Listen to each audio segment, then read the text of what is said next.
Tonight's episode of the 31st Lap Podcast is brought to you by DIRTtrackdigest.com. If it's on dirt, it's on DIRTtrack Digest. This is the 31st Lap Podcast, recorded live in the studios of FingerLakes1.com in downtown Seneca Falls, New York. And now, your host, Chris Marquardt. Good afternoon, good evening. Welcome to episode number 147 of the 31st Lab Podcast. Joining me on the Skype hotline, we've got Mike coming in live from up in Brewerton with the beautiful Chad Kemenall wing behind him tonight. Man, welcome to the show. Hey, how we doing? We're doing good. How was the first item that we got to hit on right off the top is how was Atlantic City? I mean, how good was the indoor show this year? Awesome. I enjoy a good indoor rumble, so to speak. You know, as we've talked on here multiple times, it's not indoor racing is not necessarily a friendly sport. So it was very good. You know, Andy Jankowiak picked up the preliminary night feature, so he got one step closer to winning the big trophy. And then on Saturday night, it was Eric Rudolph, who now joins some pretty elite company as a two-time winner of the Gamblers Classic. I believe Ted Christopher and Joey Payne and Anthony Sesley, I believe the other three that have won too, but the Sesley one might be a little off on that one. But impressive run by him. Was able to move up from third, pass a couple of cars during the race, and go on and hold off some hot challengers there late in the race and to pick up the victory. So nice to see local modified hot shoe, Eric Rudolph getting the win in AC. Yeah, and that's only adding to his value at this point, coming up with that win. That's a big one for him. Been successful in pretty much everything that he set foot in. Yeah, whether it's a big block, small block, whatever, he's shown that he can has the ability to get it done. He's got a couple tour championships with DIRTcar. Yeah, he's got some 358 championships with DIRTcar, and then you look ahead now, running the big blocks full time this year at Canandaigua. And in theory, Utica Rome, that has been the speculation that we'll see him weekly on Sunday nights at Utica. So if that be the case, looking forward to that.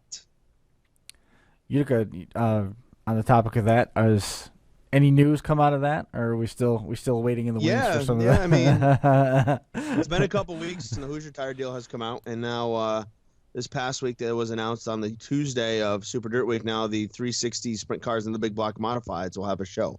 So Super Dirt Week, what is it, 40, 51, 41, what was it, XL last year? So 41, wherever we're at this point, we'll kick off at Utica Rome.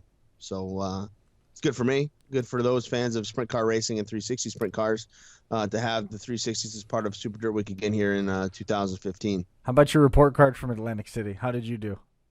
Well, thank God Shane Ender's there to carry me as per usual.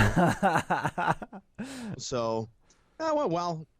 Indoor racing is always tough to announce if we're talking that way. You know, in terms of money-wise, I broke even because I was an idiot, but I could have been up a lot, but I got stupid. But in terms of announcing-wise, you know how it goes. You got to shake the rust off here early in the year because you don't get a lot. And indoor racing is just a totally different animal than announcing anywhere else you're going to announce. Why? But before the words leave your mouth, everything's already changed. Yes. Because it's so fast. Right. You know, it's unbelievably fast. So, So it was fun. Honestly, it was a good time. I didn't get much sleep, which is normal. I had to go get a new pair of pants because I spilled crap on mine, so that was normal. It was one of those weekends. And that's the reason. That's the reason why you didn't break even on the trip. Is that why? No, that's the reason why we're the coming back in the red. Break even is because I was up $100 both nights, and I decided to keep gambling like a moron instead of just taking my $100 and going home. Right. So, but what are you gonna do? You know, that's why it's gambling, right? And how did Shane do?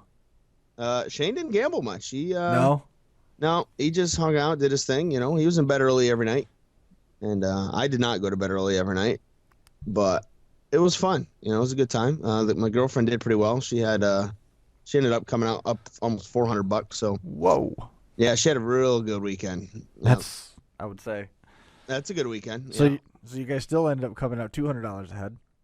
You think I'll see a penny of that? You're on crack. Yeah, Yeah, probably not. You know how that works, my man. So I don't gamble. I don't do that stuff. I don't know. You can't gamble. I got too much of a. I guess I got too much of a. I'd like to say I got too much of an addictive personality as it is. Yeah. But I definitely don't. I'm too much of a penny pincher, man. If I can save $1 by sleeping in my car, I'll do it. So I certainly can't imagine flushing $100 through a slot machine or blackjack table or whatever. I just can't do it. I've done it. I understand it, but I also don't. I save money. I mean, I was up a couple $100 from Cocoa Paw, so I took that. I saved that money from Cocoa Paw. Now, is that? Do you look at that then as voodoo money?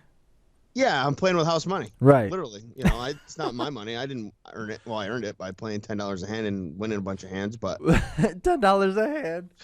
Hey, you got to play. You tell me $10 a hand, and the first thing that goes through my mind is 3 hands in. I've 4 hands in. I'm out a tank of gas. Yeah, well, but also 3-4 hands in, you're gonna be up a tank of gas. So you gotta, you gotta look at both sides of it. I'm not negative.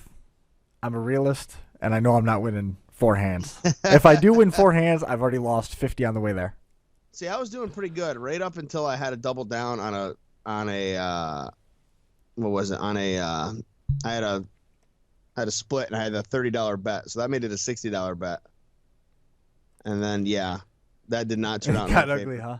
That did not turn out in my favor, and that was the beginning of the end of my afternoon. So, or should I say my early morning? Yeah. Yeah. Went downhill from there quickly. But again, Atlantic City's fun. I mean, we stayed at the Tropicana. I got to thank Lenny Salmons for having me down and allowed me to be a part of the show because it's fun. It's a good time. I enjoy doing these shows. I'm glad I've had the opportunity to work with Shane and to announce the indoor stuff. I love it. It's fun to go to, and I always enjoyed going to the indoor races. Just for me, though, it became cost prohibitive, I guess you could say, just because by the time, for me to pay for the hotel room and all that, just like anything. And if you want to gamble, then that's another couple $100 you got to plan on. So now I get the room and, some help with that and all that. So that makes it much more fun, so to speak. So I can take the money that I would have spent on all that gambling. Right. So it's a good show. I mean, if you've never done it, it's something I would suggest trying out. I mean, it's a big event. The place is packed. It's a huge crowd. It's one of the better attended events, that I go to during the year. I mean, it's pretty cool to be inside an arena and see a nearly 3/4, 85% full arena full of race fans, in January.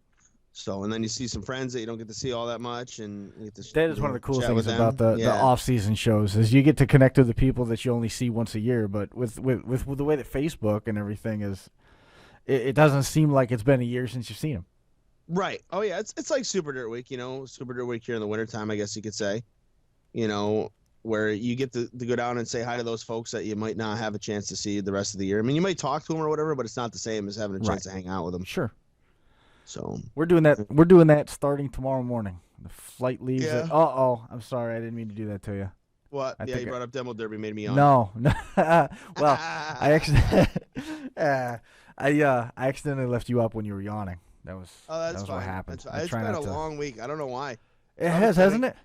It's probably because I didn't go to bed till 5 a.m. every night this weekend, and now I'm paying for it because I'm getting old. But well, we had midterms last week, and we had a snow day Monday, and it still feels like the longest week ever.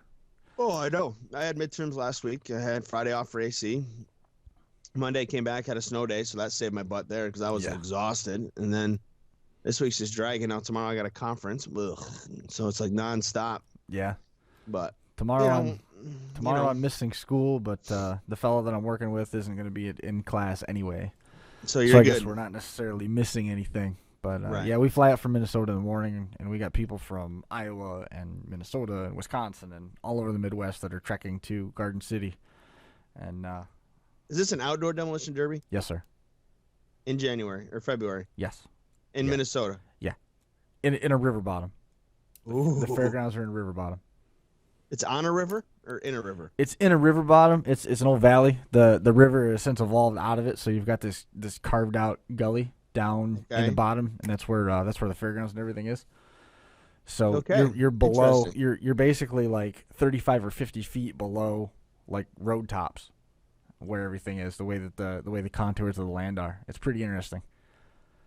Oh, neat. Yep. So tell me about this wing that you got behind you. No, well, Chad coming on. We got to get our wing update. Yeah, this is an old. What is it? Fran and the Schiappelli. Fran. I can never remember the guy's name, but it's Fran something. Schiappelli. It's their the golden flavor sesame sticks. The sponsor coming on for a while. Doug Esch drove for them in Pennsylvania for a bit, and I know they got somebody else now driving for them. I'm not 100% positive off the top of my head, but you know what? That's what Google's for. Yeah, so. You can't actually see it on the live stream, but right above your head on the raw input from Skype, I can see where Chad signed it. Yeah, right. Straight over the top of your head. There you go. Right there. Right there. Yep. Yeah. Can't quite see it on the stream. Tom and Fran Schiappelli. There we go. So that would be who is used to. They used to sponsor again. Coming on, then they did their own deal at Port Royal, which Doug Esch won them their first feature there. Right. So, and then they had Mike Lutz drove from for a while. They've had Danny Holgraver drove from a couple times. And now Tyler Bear, I believe, is driving for them this season. So, former 305 campaigner. Nice. So they've been in racing a long time. They've paid their dues and done a lot for racing. So the gold and black was such a sharp scheme on that car. Yeah, it's an interesting look. I mean, if you're into the beige, I guess you could say. Not as flashy as the Buffalo Wild Wings, but I'm afraid not. No, but still, I think it's understated. I like it. Yep. So it's one of many. I'm trying to think now. I only got 3 or 4 down here I haven't used yet, so I might have to start going to the garage collection. Do you have any side panels off of modifieds or anything like that? I have one door panel and 1 quarter panel. I don't know if we've probably talked about this, but I have a Butch Tittle door. Yep. Then I got a quarter panel off of Rick Laubach's auger car from way back in the day at Bridgeport. Wow. That was a weird deal. I was down there with Jeff Withy. He got the door panel, and Rick's like, "Well, we're getting rid of this body. It's done for the season. So if you want it, take it." I'm like, "Okay." Hey, it's a piece you didn't have to pay for. Yeah, exactly. How can you go wrong? Whoop. Don't mind me. I got a kitty cat here on my lap. Yeah. So they were loitering about, and as we were setting the show up, hanging around. Yeah, that's what she does. She likes attention. That's good. So, yeah, it's my new one. Well, one of the new ones, I should say. How many do you have? Well, I had 3. You have 9? As you know, last week I had a 12, 15? Yeah, right. Last week I had that tough decision to make, and yeah, crazy cat guy. Yeah. So sadly, had to take care of Marty last week. The one that's usually on my lap during the show. Right. She had kidney disease, so that sucked. Yeah. But I understand. We've all been there. We've all had to do it if you've had pets, and it doesn't make it easier though. But it sucked. And it sucked. I missed that show. I was really looking forward to being on last week with Matt Williamson and Dan Duville. What 2 a good great guys. Man, Dan talked for 40 minutes, man. Yeah, He had a lot to talk about. Man, John and Dan hit it off like they were friends forever. That was a good show. Yeah, I like Dan. Dan's fun. Dan's a good guy. He plays kickball with us at we talked about Williams Grove. That's one of the benefits, right? Yeah. We play in that Kick It for Cancer tournament every year, and he's one of our guys. So it's nice to have him on the team. Hopefully we'll see him a little bit more with the SS this year. We've got some races, Albany, Saratoga, that he'll go to sometimes if they don't have a show. And then those guys come up to Quebec and hang out with us at Granby Drummond and so on. He was saying that he's hoping to put together a challenge race. That would be neat. I know Devil's Bowl is having a big race at the end of the year on their dirt track, 3,000 to win, 300 to start, I think. I don't know if that's official yet, but that's something that's in the works, and it may or may not be on our schedule. So we'll see, as a non-point race, maybe we'll get some of our guys to head up there and check it out. I know we talked about this. We'd hit on this once before, but Steve Poirier ranking in the top 10 among the nation's best 360 drivers. Yeah, he's up there. He should be. He's earned it. It was on the Sprint Car Hall of Fame poll that came out in conjunction with Chili Bowl weekend. Okay. He was ranked 10th overall on that poll. Is he is that for 360s or sprint cars in general? That's 360s. They do 360s, they do wingless, and they do 410s. Let's take a look, see if I can find it. I'd like to look at it and see. It's Tom Schmay, the National Sprint Car Hall of Fame, the driver rankings. Yeah, I'm looking. Jason Johnson was driver of the year. Yeah, that would be him. Yeah, Steve Safe- Poirier was 10. You know, safe assumption for Jason Johnson to be ranked number 1, right? Yeah, kind of sucks. So I mean, they give the tour guys more points or more pull, I guess, and I understand that. But come on, give us a little love here in the Northeast. We got some good sprint car racing. Chuck Hebing was ranked way up there. One of the years that he won. Yeah, one year. Title. Yeah, he was just on fire. He was winning everything. Yeah, and he was ranked very high on that list. Yeah, I mean, I'm looking through this right now. You see, Jared Zimbardi was 18th. So other than Poirier was 10th. Zimbardi was 18th, and then Davey Franick, the URC champion, finished 20th. Yep. So also 3 Northeast guys breaking into the top 20 is not bad when you think about how many 360 cars are out there. Yeah, I mean, who else got votes? Mitch Brown from Australian got a vote. Who else? Stuart Friesen got votes. Wow. Yeah, that was cool to see. I mean. Yeah, and then that would be it for Northeast guys. And that's not a bad. I mean, that's not a bad assessment either. Stu Friesen deserves some recognition for what he did in 360, mostly because he didn't do much of anything in 360 before he started winning in the 360. You know what I mean? He got into the car and immediately was putting it in victory lane. Yep. Yeah, he's definitely impressive. You know, it'd be interesting to see what he could do in one full year in sprint car racing, but you know, to this point, that is not. What do you think he would do in a full year of sprint car racing? Depends on where he goes. You know, if you keep him around here in a 360, he'd be exceptional, I believe. You know, put him on the road, I think it'd be a little bit more difficult. I'm not saying that to be mean or anything like that. He couldn't do it, but I think it would be a challenge. What about going like to Pennsylvania and running a weekly series down there? See, there a lot depends on not a weekly series. Running with like URC, where they spend a lot of time down in that neck of the woods versus up here on tracks that Stu would be familiar with. I mean, he's run well at Selinsgrove, but again, at Selinsgrove he has experience. I think it would take some time to adjust, and the operation that he went there with would have to be top-notch equipment. I'm not saying Doug doesn't have good stuff, but Doug's got good stuff for, you know, he's got one good motor or maybe 2 good motors in a good car. You know, those guys down there are running 410 budgets, running 360s. You know what I mean, or no? Like, and again, I'm not taking anything away from what Doug has. I'm not saying that. It's just, you know, you got to have, you know, they're spending some bucks, to say the least. So, I mean, you look at guys. So it's gonna. So you're saying there would be. So you're saying there would be a learning curve, which means that he would be. Yeah, I mean, if so that means that basically it would take him 2 weeks to get acclimated to the car. Yeah. No, it would be a challenge. You know, it would be something he'd have to learn. I mean, going to Williams Grove, that's not an easy place to get around. Neither is Port Royal or Lincoln. You know, but I have no doubt that he ultimately would get the handle on it. It would just be something he would have to, you know, again, have to learn a little bit and kind of take his lumps there and get going. We talked earlier about Utica Rome, and I meant to get into this, and I forgot to. I was going to talk to you about this. The track champion from Spencer Speedway, asphalt guy, won his 3rd consecutive track championship, his first owning his own equipment. Rusty Smith is pulling the plug on his asphalt program, and he's going to direct his attention to I-88, which is 20 minutes from his house.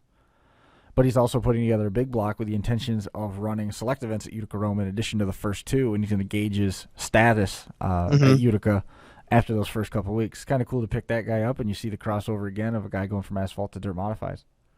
Yeah, I mean, there's a guy that could have done real well. If he had some better luck at Utica, he had an opportunity there because, you know, running Spencer and Utica, you get a couple of NASCAR home track points. That's right. Yeah, so, I mean, but again, it's difficult.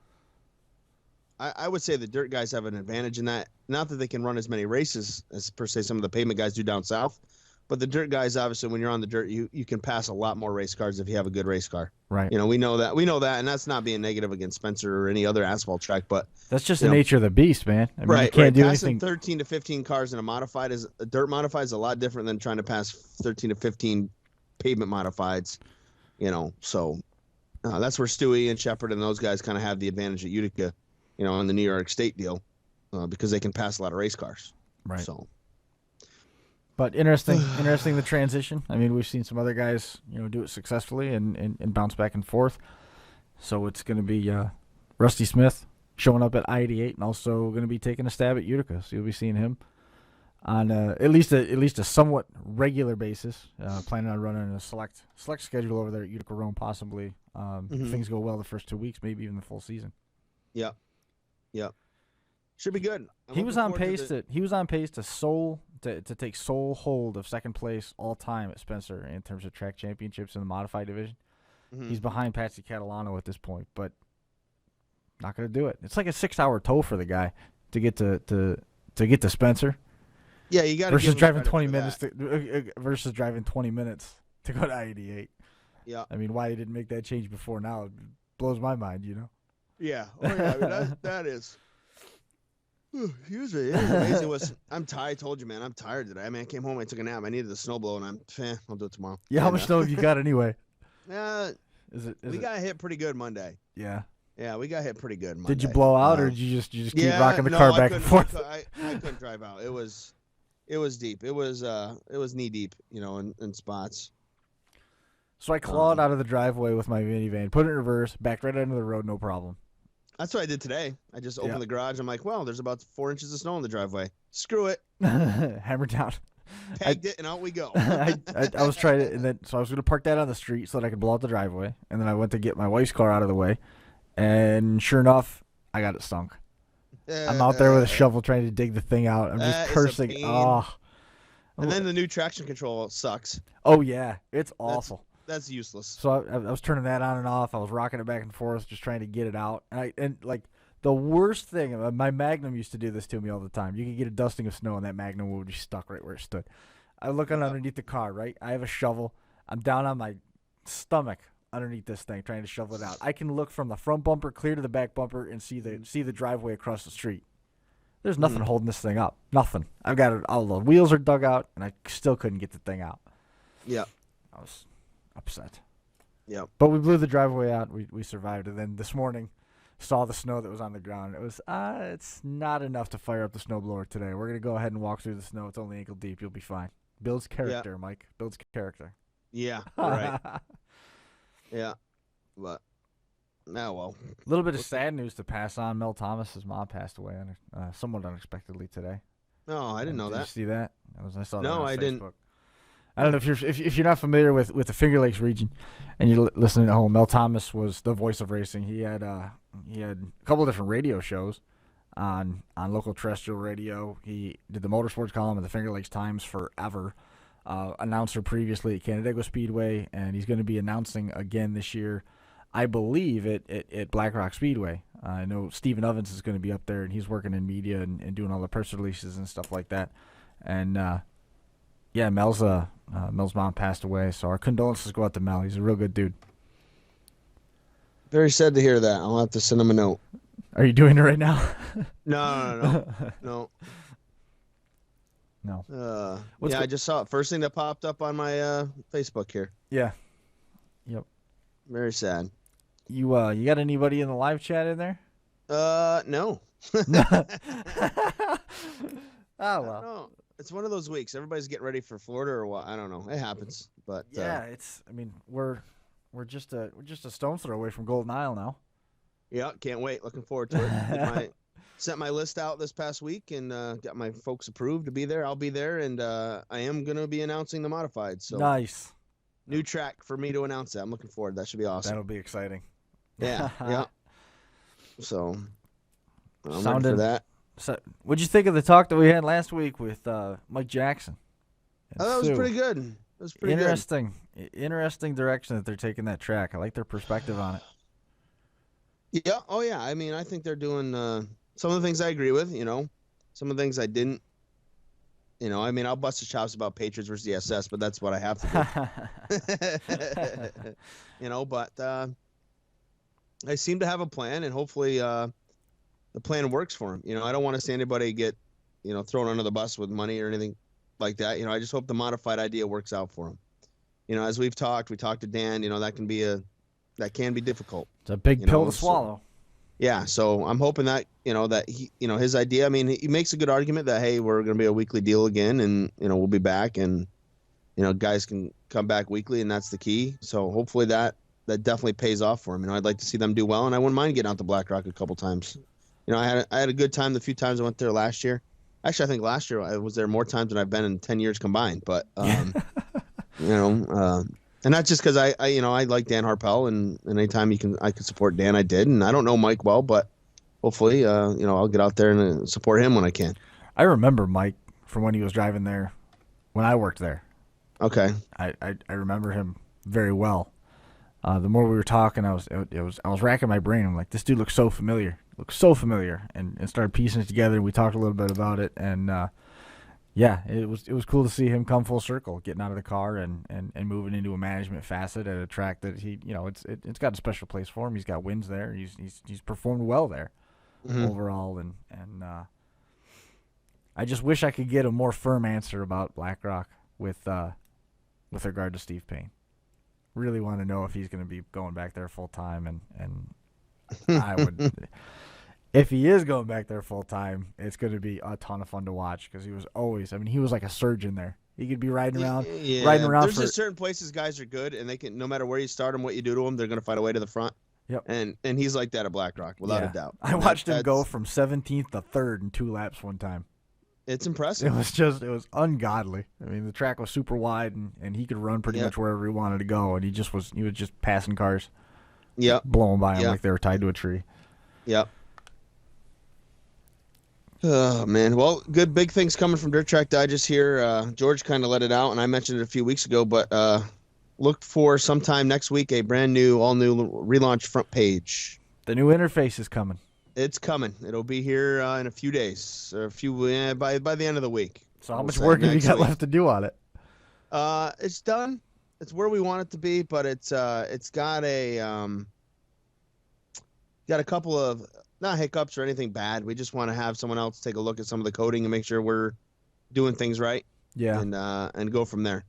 So makes sense. I've got a friend of mine, Greg Collin from imagefactor.ca. He's going to take a look for us and put some of the finishing touches on it. We got a brand new border. Good friend Bobby Sweeney took care of us, made us a nice background and a brand new header, and we got ads and everything's ready to rock and roll. And I think the site looks really fresh and new, and something we've always lacked is finding the news. So we've got a new system for organizing things. We're putting tags on everything now. So if you want to search for your favorite track, you'll be able to search for Fonda or search for Albany Saratoga, and all the news that deals with Albany Saratoga, it'll all be in there. So. And as far as the front page goes, where we were rotating 7-8 stories on the front page, now we'll have the most recent 30 stories or 40 stories on the front page. So there's a lot more news right there popping out at you. So you're rotating 30 and 40 stories across the front page, and you're doing less work to do it, right? Yeah, and it's much easier. Yeah, we got a much easier format. So we're organized it, again by late models, sprint cars, and modifieds, and so on, but. And a press box and all those other things that we've had in the past. We're just doing it a little bit more efficiently. Did you give John his own chili bowl section? We did have a chili bowl section set up. Right now what we've been doing, the last few weeks is just kind of backlogging all the old. I'd say the last month we've been backlogging, double posting stories, so that way there's a full complement of stories in the site when you go in. Right. There will be a link to the archives. Obviously. If you want to go to the old site and find something, you can. But for the most part, everything will be ready to go. That's awesome. It looks good.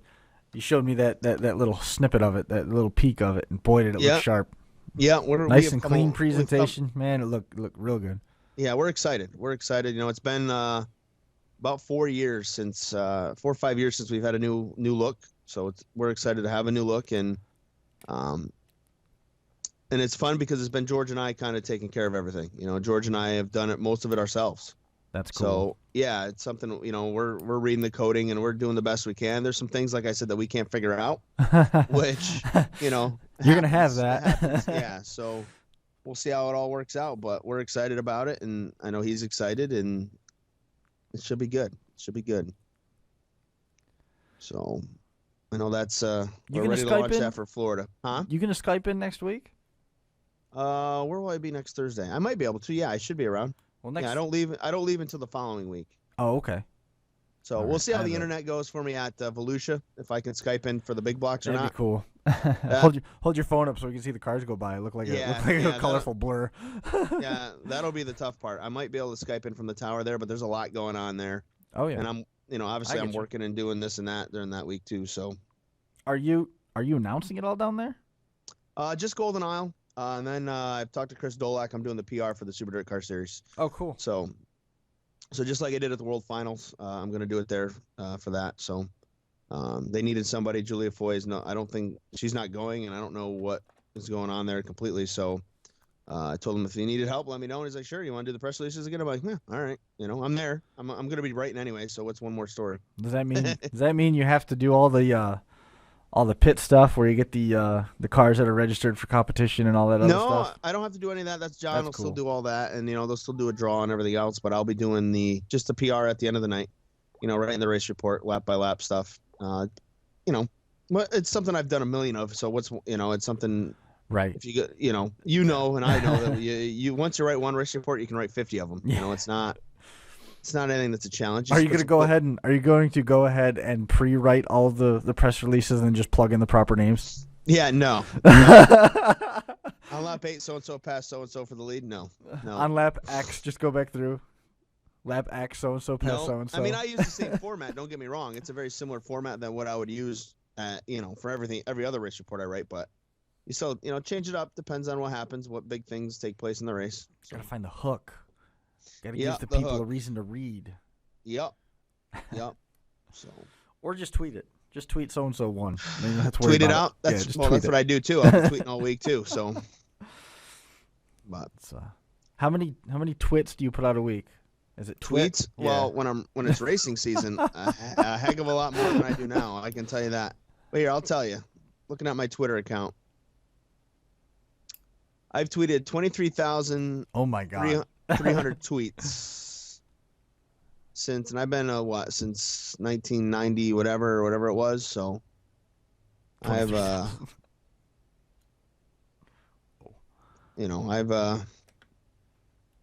I've been doing it. That's cool. We got to take the show on the road and go to Black Rock sometime. Yeah, I would like to do a couple of those things and see where we end up. I enjoy the traveling, so I'll do something different. It'd be fun. Weedsport was a good time last year. Weedsport, back to Utica again for one of their big shows. So we could do some things. Definitely could do some things. Tony in Savannah, he's dying for us to get on the road again. Remember the fan? Yeah. He messages our me. Our fan. Our Yes. one fan. The one guy. He was listening last week. He was sending questions in for Mike, asking questions about Black Rock and things along those lines. And yeah, it's cool. It's good to have somebody like that. He sends me a message on Tuesdays asking who's going to be on the show. Which usually at that point I tell him, well, we'll figure it out Thursday afternoon. Yep. Yeah, usually. We'll worry about it Thursday. Yeah.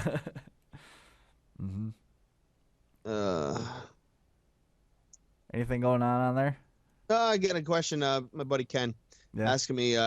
Ken. I was at Atlantic City. There was some major drama with the slingshots. There was a big wreck at the end of it. Gary Heber spun early, came all the way back up through, was battling with Demetrius Drelos on the last lap, and he went to dive underneath him, and needless to say there was contact, and Gary Heber ended up upside down. So he was asking me if I thought they disqualified Drelos for the contact, and he asked me if I thought that was the right call, and without a doubt, I thought it was the right call. Heber clearly was underneath him. It wasn't even close, and it looked like the other car turned left into him. He ended up clipping the inside tires, and that was the end of it. And it was an impressive flip, to say the least. Oh, yeah? Oh, yeah. Yeah. And I felt bad. I mean, Heber earned it. I mean, he was flying. And he was racing relatively clean for indoor racing, Was it in Atlantic City that you had that interview with, I think it was was it Christopher? Oh, the interview I didn't have. The interview, right? Yes, that's exactly what I'm talking about. Car and he was racing with somebody, and every other word out of his mouth was an F word. I'm like, yeah, I'm not sticking a microphone in there. And you walked up to him. And you said, "So what happened?" And he says, I got wrecked, Mike." Yeah, I've had a couple of those too. So, but it was good. I forgot all about that. So glad that was one of my favorite. I mean, that's got to be one of my favorite interview stories. Yeah, my favorite interview story, I've told it a million times, is when I was Ciccone and Stuart Friesen. That was still my favorite. Ciccone got mad at Stewie, and ended up having some contact. Stewie flipped down the front stretch. Mm-hmm. And then Stewie went off on Lou, and then I went over and asked Lou what happened, and you can... and he went off. At any point were you laughing at that, or were you just kind of putting your hands up saying, whoa, don't kill the messenger, don't kill the messenger? I let him rant while I was there, but, then you get out, you get done with it, and you're like, that's awesome. How much of it could you actually use, though, in good conscience? I used a lot of it. I actually just, I gotta talk about it tonight. I just would take out the, put S dash dash dash. The expletive. That works. So that was good. That's Cool. always good. Those are some of my favorite stories. We'll see how this year goes. I mean, I've already had my best race of the year, I think. I don't think I can beat my Cocoa Pie experience. Atlantic City was good, but Cocoa Pie still ranks number one. We'll see what happens when we go to Florida. I know the All-Stars are supposed to race tonight, and they're rained out. They just got that release, and that release just came through the wire, so that sucks.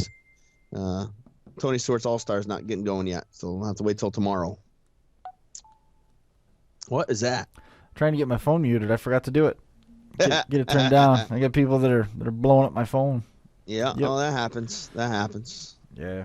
Everybody's asking questions about what time we're leaving. Now I send around an itinerary just so everybody knows what the expectations are. This is what time the flight leaves. You should be at the airport by this time so that you can get all your bags checked and everything like that. You live in this area. It's going to take you this long to get to Syracuse. You should be leaving by this time. The people that are meeting at my house and riding in my vehicle should be at my house by this time. No one read it. So my phone's going off with people asking questions about what time we should be leaving tomorrow morning. Makes me a little nervous. You guys are going to remember to pack your bags, right? Yeah, I'm the worst for that. I can't really say much. I remember I called Brent Smith like 2 days before we left for Arizona. I'm like, hey, what time are we leaving again? He's like, I sent you an email. I'm like, yeah, I didn't look at it. Just, For one of the guys, when we travel, I send all the travel arrangements to his wife. Mm-hmm. Send all of it there. Because she's the only one who pays attention. Because at least she'll know, and I can just tell him. Ask your wife, and then he'll be upset. Why did you send that stuff to my wife? Why didn't you send it to me? And I'll remind him. That was in a group message. It went to both of you at the same time. Gotta love it. Mm-hmm.